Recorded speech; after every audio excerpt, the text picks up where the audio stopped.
Loyalty को challenge करेंगे? अरे लॉयल्टी को आप चैलेंज करेंगे हमें? आपका ठीक है, कल आप सुन लीजिए भाजपा वाले, अभी वो लाइन लगा रहे हैं, कल वो टीएमसी का टिकट लेंगे। मैं कह दे सकता हूं लिख करके। देखो हंस रहा है। No sir, don't divert sir, all this time must be deducted from the BJP. Already okay. Come to the point. Please try to आएंगे। मैं पूरा दस्तावेज पढ़ के सुना सकता हूँ। हाँ sir. So you speak. Other than the speaker, everybody is speaking. Sir, they are liking to speak always when you are speaking. What I can do that? Huh? When you are speaking, everybody is liking to speaking at the time. Oh, that is the problem. So kind of you, sir. Coming to the bill, sir. Normally ये संसद का अधिकार है कि हम कानून पास करते हैं और फिर ब्यूरोक्रेट्स जो उसके बाद वो सबऑर्डिनेट लेजिस्लेशन करते हैं। ये बहुत से नए आए, इनको बता देना चाह रहे हैं इसलिए। लेकिन इस बार पहली बार ऐसा हुआ कि पहले सबऑर्डिनेट लेजिस्लेशन, सर्कुलर, रेगुलेशन हो गया, ब्यूरोक्रेट्स लोग कर दिए और फिर हम अभी कानून बना रहे हैं। ये हम रिकॉर्ड में रखना चाहते हैं। How do we undermine parliamentary democracy and parliamentary system? Being on the chair sir, you should take note of this point कि पहले पिछले 2 साल में सबऑर्डिनेट लेजिस्लेशन बन गए और उसके बाद अभी हम कानून बना रहे हैं।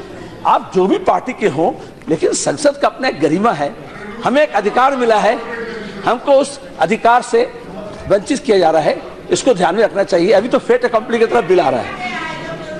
So thirdly, आज वो कह रहे हैं, मैं ये कहा আমি যেটা বলতে চাইছিলাম ওরা বাংলা ঠিক মতো বুঝতে পারেনি, আমি হিন্দিতে বলতে পারি, ট্রান্সলেশন অ্যাভেলেবল। স্যার আজকে নাগরিকতা দেবেন কারণ ওরা বলছে যে যারা হিন্দু আছে, আমি হিন্দুই বলবো, তার সঙ্গে বিলে লেখা আছে খ্রিস্টান, পার্সি, শিখ, বৌদ্ধ, জৈন, কিন্তু ওইগুলো এমনি। কারণ ম্যানিফেস্টোতে কি লিখেছিল? BJP manifesto in 2014 did not talk about Christian, Sikh, Parsi, Baudd, Jain। 2014 में उन्होंने कहा हिंदू। ठीक है, 4 साल हुकूमत चलने के बाद मालूम हुआ कि बाकी लोग भी हैं और उनको भी हमें जोड़ लेना पड़ेगा। आई कैन कोट, हमारे पास मैनिफेस्टो है सर।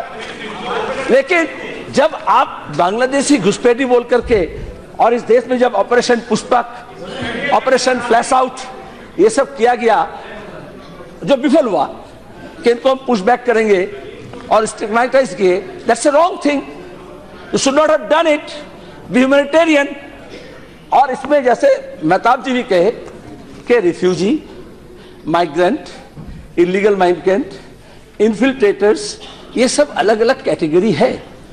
हम ये सब को जोड़ करके गलत ढंग से राजनीति करने की कोशिश की गई, जिसका नतीजा आसाम में हमने देखा। नेली में मास ग्रेव हुआ, पहला हमारे देश में आजाद हिंदुस्तान में मास ग्रेव। और फिर ऐसा कुछ हमें नहीं करना चाहिए कि आसाम की स्थिति उस तरह से खराब हो, बर्बाद हो। उसकी जिम्मेदारी हम सब की है। आसाम यहाँ पे नहीं सर, प्लीज, ये एनआरसी वाला मामला हम देख रहे हैं और हमारे ये बंधु नहीं है। क्या हो रहा है आसाम में? वो असमीज के नाम पर, बंगाल में ये बंगाली के नाम पर, जो इस मुल्क ऑलरेडी हिंदू मुसलमान के नाम पर बटा है, जात पात के नाम पर बटा है, फिर भाषा के नाम पर आप अगर इसको उग्र जो राष्ट्रीयता है वो बनाने की कोशिश करेंगे तो वो गलत होगा। और पिछले 6 महीने में यही हुआ है और हम इसका विरोध करते हैं। इसलिए विरोध कर रहे हैं कि नागरिकता आप जब देंगे तो आप धर्म के आधार पर नहीं बांट सकते। इंडियन कॉन्स्टिट्यूशन एक सेकुलरिज्म के आधार पर है, बल्कि आरएसएस का जो प्रोग्राम है वो है unfinished task of partition. Unfinished task of partition को वो फिनिश करना चाहते हैं। तो those Hindus in Bangladesh and Pakistan, they want, they should be driven out, they should be welcomed so that they can drive out। तो यहाँ जो मुसलमान हैं उनको बोलेंगे वहां जाओ। जैसे जम्मू कश्मीर में फारूक अब्दुल्ला साहब जानते हैं, जो जम्मू और कश्मीर का जो हालत हुआ, एक ही मुल्क के अंदर हमारे हिंदू पंडित जो भाई थे उनको वहां से निकाला गया। Shri Mulayam Singh Yadav, Sir, wind up, please. Many members to speak. There are many members. तो इसका लॉन्ग टर्म इफेक्ट है। ये कानून आज का नहीं है, ये आप 2019 का मैनिफेस्टो लिख रहे हो, कानून नहीं बना रहे हो। आप किसी को नहीं देने वाले नागरिकता, लेकिन आप प्रधानमंत्री बनने से पहले सिलचर में जाकर के मोदी जी कहे कि जो हम नागरिकता देंगे जो वहां से आए हुए हैं।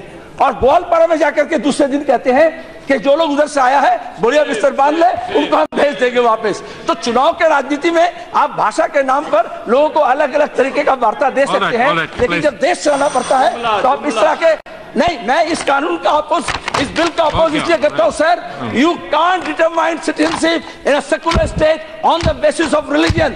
सबसे बड़ा सबसे बड़ अपराध হবে বাঙালি মুসলমানদের, বাঙালি মুসলমান মানে বাংলাদেশी ना, बांगाली मुसलमान।